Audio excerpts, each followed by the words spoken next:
In 1983, a team of deeply pious scientists conducted a radical experiment in an undisclosed facility. The scientists had theorized that a human without access to any senses or ways to perceive stimuli would be able to perceive the presence of God. They believed that the five senses clouded our awareness of eternity, and without them, a human could actually establish contact with God by thought. An elderly man who claimed to have nothing left to live for was the only test subject to volunteer. To purge him of all his senses, the scientists performed a complex operation in which every sensory nerve connected to the brain was surgically severed. Although the test subject retained full muscular function, he could not see, hear, taste, smell, or feel. With no possible way to communicate with or even sense the outside world, he was alone with his thoughts. Scientists monitored him as he spoke aloud about his state of mind in jumbled, slurred sentences that he couldn't even hear. After 4 days, the man claimed to be hearing hushed, unintelligible voices in his head.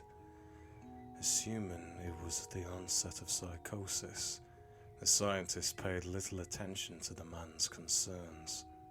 2 days later, the man cried out that he could hear his dead wife speaking with him, and even more, he could communicate back.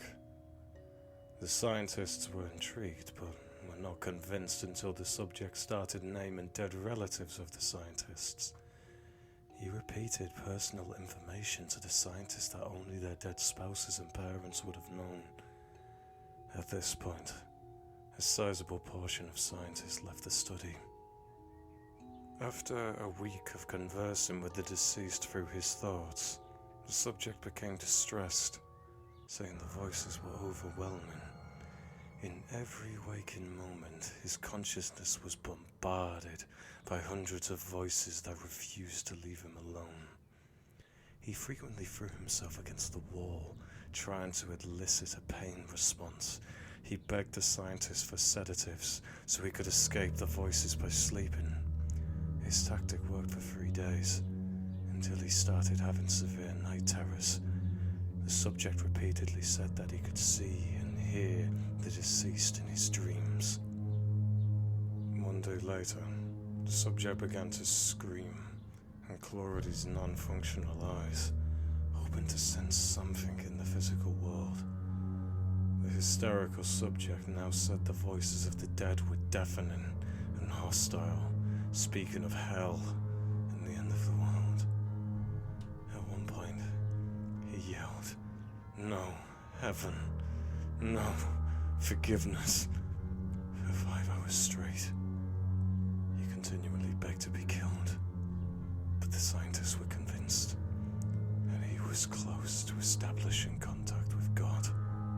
After another day, the subject could no longer form coherent sentences.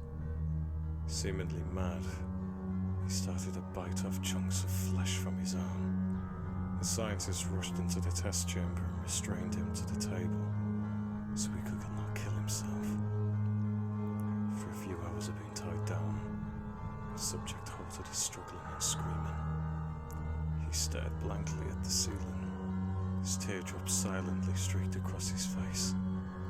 For 2 weeks, the subject had to be manually rehydrated due to the constant crying. Eventually, he turned his head, and despite his blindness, had focused eye contact with a scientist for the first time in the study.